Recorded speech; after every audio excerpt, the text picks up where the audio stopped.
Hello students, I'm here today to talk to you about Activities Week 2023. So for those of you that are in year 8 and 9, you will have experienced what we called Celebration Week for the last 2 years.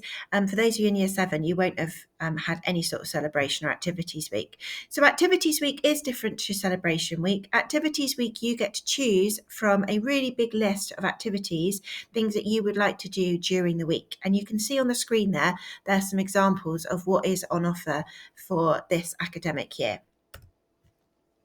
There are some more examples right in front of you now, and you'll see that some of them are overnight stays. So we've got some surfing trips that are going out. We've got some London visiting the theatre and some dance workshops. We've got a cricket tour going out. We've got a Snowdonia visit. And some of the activities are day long. Some are in college and some are outside of college. So there is plenty for you to choose from. It takes place in the final week of the summer term, so Tuesday the 18th through to Thursday the 20th of July, but some of the activities are slightly longer than that, so when you read through the booklet, do have a look and check on the dates of the activities. We really value Activities Week. We see it as a really important part of our college calendar. We think it's really important because it gives you new experiences. You get to do activities that you might never have done before, work with students that you've never worked with before, particularly in different year groups. It really broadens your horizons, so you get to visit places, perhaps have time away from home that you've not experienced before, and as I said, doing activities that you've not done before. It really promotes teamwork because pretty much all the activities require an element of teamwork and obviously personal responsibility. So how does it work? Well, this week you will be receiving a booklet which advertises all the activities that we have on offer for the week. And you will spend the whole of December and a little bit of January discussing with your friends and your family what activities you would like to book up.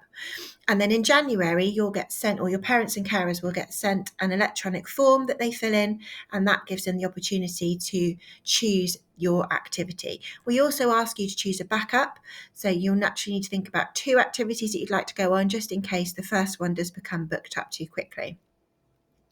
Then in March time, you'll be given an allocation letter which will tell you which activity you're doing. And if there is a payment attached to it, your parents and carers will then have until the end of May to make the payment for the activity. And then obviously July time is when the activity week starts. How do you get to go on Activities Week? Well, you are all invited. Everyone in Key Stage 3 and some students in Key Stage 4 and 5 have an automatic ticket to Activities Week.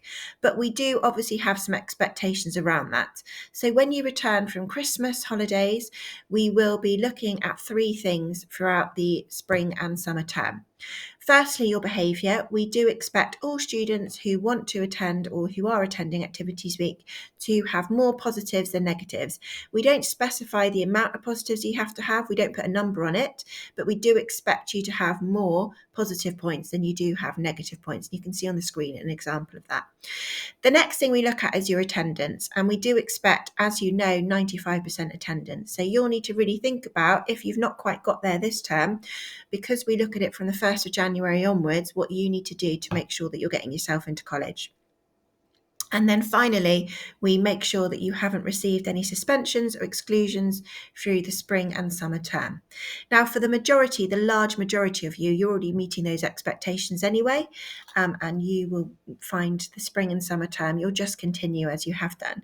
For a small portion of students, we know that you do work really hard to meet our expectations, but perhaps sometimes you struggle with them. So you're going to have to really think about over the next spring and summer term how you can ensure you get more positives than negatives, how you can make sure your attendance is up to 95%, and how you can moderate your behaviour to ensure that you don't get any suspensions or exclusions. Now, obviously, we do look at individual cases. So, for example, if you have a condition or something that's going on that means that you can't get to 95% attendance, we will obviously take that into consideration, and we'll look at the times that you could have been in college and how much of the percentage of time you did come into college. And if we do know that students have made significant improvements in their behaviour, we also look at that. So Mr. Davis has the last say on whether students get to go on Activities Week. So don't think, oh, I've blown it in the first week. after the Christmas holidays. There's no point now. Until the just before the activities week, we do look at that. We'll keep you in the loop, and you can obviously track this on your own class charts. But we do look at all students individually. So thank you very much for listening. Please do take the time to look at the booklet. If you've got any questions, let us know. Speak to your tutor, or you can ask me. I work with an amazing group of staff who are leaders on the activities week, and Mrs. French is an amazing colleague who has put together the booklet and worked really hard on making sure that it's going to be the best week it possibly can be. So have a good Christmas holiday, and we will see you when we come back.